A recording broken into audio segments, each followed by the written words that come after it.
Makadini muri yeZimbabwe ndoitwawo Michael Manuel ndobatirawo Growth Point Boys. Ndina comrade mwana wekamudhara Olex. Panguva ino dambovabvunza mibvunzo mishoma. Naye comrade Mayellow Bone akanyatsotangira papi cheko enyika ino wati kuti vamazivana. Rege nditange ndichiti mwana arashika kana tichitaura. Ndinonzi comrade mwana wamudhara Olex mwana wamudhara. Tisu takarwira nyika ino tikaunza rusununguko kunyika yeZimbabwe. Zvamuri kungoona izvozvizvi kuti marana afararira nenyika rusununguko rwatakaunza isusu.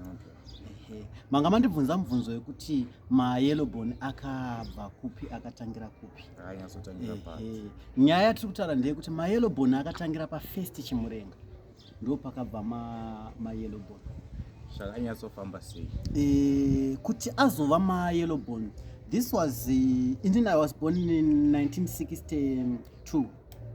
Kana ndisiri kukanganisa ndakazvarwa 1963. Isusu makore edu haana tsoverengeka because taiverenga chiti gore rewisi. Gore handisika. Imimi ndimi makazvarwa makore eCovid ka. Saka mugore randakazvarwa I still remember uyu ainzaniko John Rhodes. That was 1979. Takagara Pioneer Forum tiri mu meeting. Time iyoyo nguva iyoyo takanga tiri kuronga zvekuuya kuno kuZimbabwe kuno time iyoyo kuti tizenge tinosvika munyika yeZimbabwe tichonotanga kucolonize Zimbabwe. Nditika I was one of the military army yanga iriko ikoko yaifamba nevarume vavo kuti tizouya kuno kunosvika kuno kuZimbabwe. Saka varungu ava pavakatanga kuronga nyaya yekuya kuZimbabwe, vamwe vakauya vasina vakadzi, vamwe vakauya vaine vakadzi. Anditika sezvaunongoziva kuti munhurume akafamba ari ega nguva zhinji anditika vanezenge vakutsvaga vanhukadzi. Saka vese vamuri kuona vakatsvuka, besides ini ndakabva kuSouth Africa ndakatodaro because takabva kuBritish South nonzichiko munozoresearchawo but African company anditika BSCAC company ndokwatakabva ikoko ndokwandaishandira ndaibata ndiri engineer.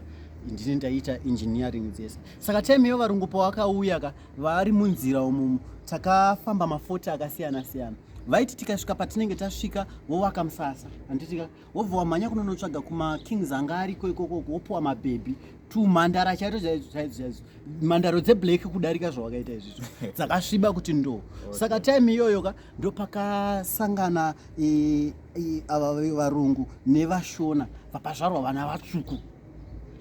Handiti saka varungu nemashona ndopavabva vasangana. Zvasiyana mazuva ano vamwe vakuzora face powder kuti vatsvuke. Handiti uri kuona vamwe vakubaya majekiseni kuti vaita se vatsvuke. Asi ava vakasangana nevarungu time iyoyo ndo vakatsvuka. Nanhasi vachiri kuzvara vana vakaita se vakatsvuka. Mayellow Bone. Nekuti unoziva ndibate history yedu from 1890 varungu vachipinda munomu vakavhura fort yainzi Fort Victoria. Handitika iko zvino izvi ndo yamakudaidza muchiti masvingo yainzi Fort Victoria. Vakapfuura futi nemukadoma bva yakutonzi Fort Kami because mazita achona wangu asingagona zvikanzi Fort Kami izvo zvizvo maakuiti Kadoma. Handitika vari munzira imomomo havana kumbonyanya kufamba vachibva pamasvingo apa pavakabva enda mumvuma yainzi Fort Umpanda. Vakaigara 1893 vari muFort Umpanda. Handitika bva wazobva muFort Umpanda imomomo handitika vachikwidza vachiuya kunoku kuHarare ndo patinonobata inonzi Fort Tuli.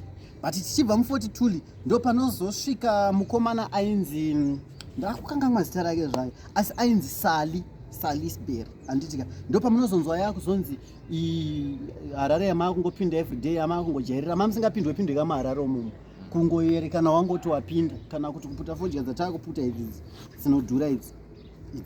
Handiti dzandsingabvumidzwi kare because zvaita sei zvaitoita sei zvaitonetsa ndo pakazonzi Fort Salisbury. Fort Salisbury. Fort iyo masvingo yandati Fort Victoria yakanemwa after Queen Victoria. wazvona.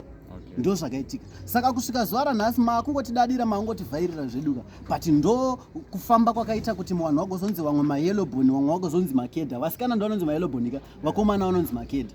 Kana zvanyonyoshata kutovati majukudenda kana kutoti juke, handiti ndo zvaitika. Saka vana vese vauri kuona ava vakatsvuka vese ava, musanetseke zvenyu, vana vemuhondo, vana vecolonization, mayelobhoni vakatsvuka. Handizive kuti sei vakadzi vachifarira kutsvuka. Kutsvuka hakusi kunaka ka, wazviziva. Ndo zvaitika patime iyoyo kuti tigostaura kuti mayelobhoni. Alright. Okay, muri yeZimbabwe ndofunga mangozvinzwawo izvi. Maita basa comrade mwana wekwamudhara Olex. Tinobatana mu next